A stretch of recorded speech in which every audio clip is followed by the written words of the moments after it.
What's up guys, my name's Dychronic here on this Destiny 2 video, and today we're going to be showing you the weekly reset for January 22nd, 2019. Gonna go through this one quickly. There's not a ton of things going on, however there is an Iron Banner guy over there. That should not be. That is not okay. I'm gonna reset my game. Ah, there we go, much better. I was freaking out. I was worried that the weekly stuff would not be the same as you, but yeah, Iron Banner is over for that time. Third Iron Banner? Second or third? No, I think it was the second Iron Banner of Season 5. There's probably one or two more after this point, so if you want to get Iron Banner stuff, make sure you pay attention. They will say in the TWAB whether or not it's the last one, so don't worry about that as much. But anyways, let's go ahead and get to the weekly update and all the stuff that's going on in the tower. For the Nightfalls this week, we have Garden World, Savin Song, and Will of the Thousands. Garden World being the one with the big Cyclops at the end. That one drops the Universal Wave Function exotic ship. Savin Song being the one with the big purple Shrieker at the end. He drops the Duty Bound. Used to be a pretty good auto rifle, however the new random rolls have kind of replaced it. And lastly, Will of the Thousands, the one with Zol at the end, the big worm god, and he drops the only transmit effect from the uniques, the internal reincarnation something or another. As far as highest scoring goes, I think probably Will of the Thousands. There's a lot of orange and yellow health enemies. It's not a very long strike, it's actually quite quick, but there are so many of those yellow and orange health enemies, I've got to say that it's got to be this one. The weekly strike and heroic modifier this week will be Solar Burn. The daily is going to be Grounded and Brawler. The weekly rotating Crucible playlist will be Showdown, basically an all-out team warfare. Reviving a defeated teammate steals back a point for your team. It's very much like a revive type game mode where reviving gives you a point back. It's actually a pretty decent game mode, however, not radically different from just playing team deathmatch. The flashpoint this week will be on Mars, so completing public events, lost sectors, and heroic adventures on Mars will be able to get you a flashpoint from her, and of course there's obviously the heroic adventure right here. And of course, because we're already on Mars, Escalation Protocol this week will be the sniper because last week was the SMG, and next week will be all three. As for the Dreaming City this week, it is in the second or growing curse, so the second out of 3 phases. Next week will be the Shattered Throne week at the strongest curse, so if you want to do anything in the Dreaming City, it is at its growing curse. The Ascendant Challenge this week, I believe, is the original week 3, which I can't remember exactly what it is. And of course, if you haven't done the Spider Bounty, make sure you go pick it up from him for the powerful gear. You can save it up for the next DLC. However, I have heard from Bungie, or from somebody that said, Bungie said, and it's something that I actually kind of remember, is saving up powerful bounties for the next DLC might not work. So keep that in mind when you're doing this. But I would look up more stuff online.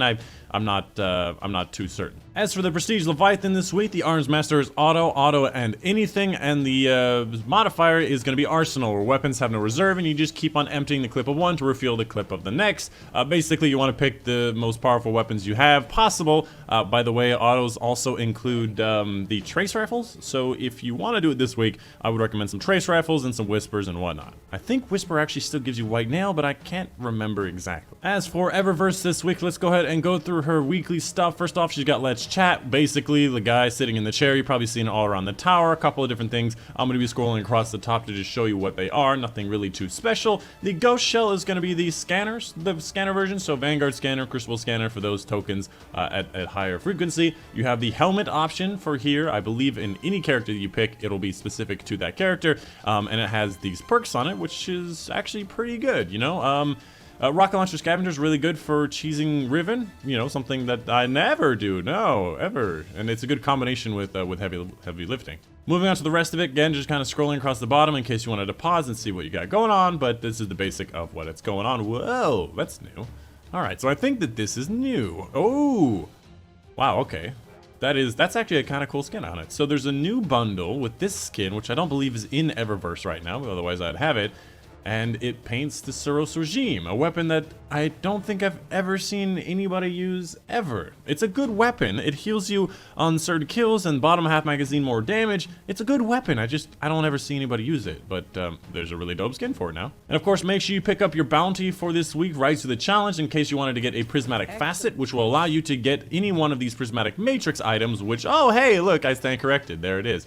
If you wanted to get one of these items, you can spend it on getting one of these 10 random items randomly. Again, I'll just be kind of going over them to show you the general idea of what they got in them. And then, of course, I'm going to be spending both of my tokens right now to get that marshmallow. I want that marshmallow. Yeah, I got that marshmallow. Might as well get this one. Yeah, okay. So I got both of them because I already had 2 saved up from last week. And I have the one from this week I still have yet to get. One of the perks of playing this game every week on every character is that you soon get all of the blues and purples. And then there's nothing else to get except for the exotics. That's why the Prismatic Matrix is God tier.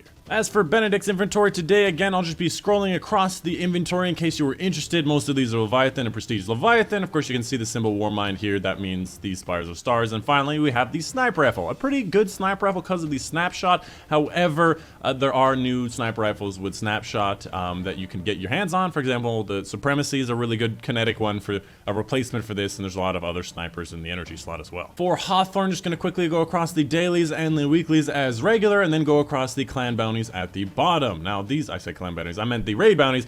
First off, Strength of Memory. I believe this is going to be the Riven challenge, which is basically you can't shoot the same eye twice or something like that, so you have to basically spread it out. If there's an eye that you've already done before, you have to give it to somebody else. If you are cheesing it, however, this doesn't matter because you'll never be shooting eyes at all. So if you do the cheese strategy with the rockets, that will complete this automatically. As for this one here, to each their own, I believe this is going to be the boss fight, which is, if I remember correctly, each person has to shoot one of the shield generators at least once in each one of the phases. So every single person, to each their own, has to shoot one generator each. So basically, in the very beginning when the boss comes out, everybody's spread out, pick a shield generator that you're going to shoot, everybody shoots one, and you'll be able to continue on and just defeat him after that. And you can do this in multiple phases. As for Ada's inventory this week, again, just going to quickly showing you the dailies in case you were interested, as well as the weeklies, which are the same every time. And then finally, the weapon frames. First off, powerful machine guns. If you're looking for a more heavy machine gun, you got auto rifle, and then finally you got sniper rifle.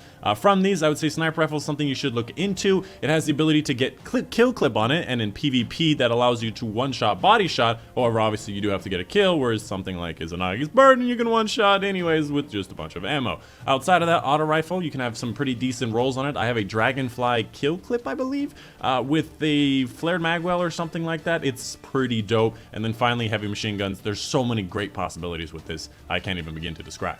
Anyways, that's pretty much it. That's the video for guys today. Hope you guys did enjoy that weekly reset. I am still waiting for you here for a high five, so if you are near Ada, come give me a high five. I will be here for the next hour, but that's the video for guys today. Hope you guys did enjoy, and I'll see you guys on the next one.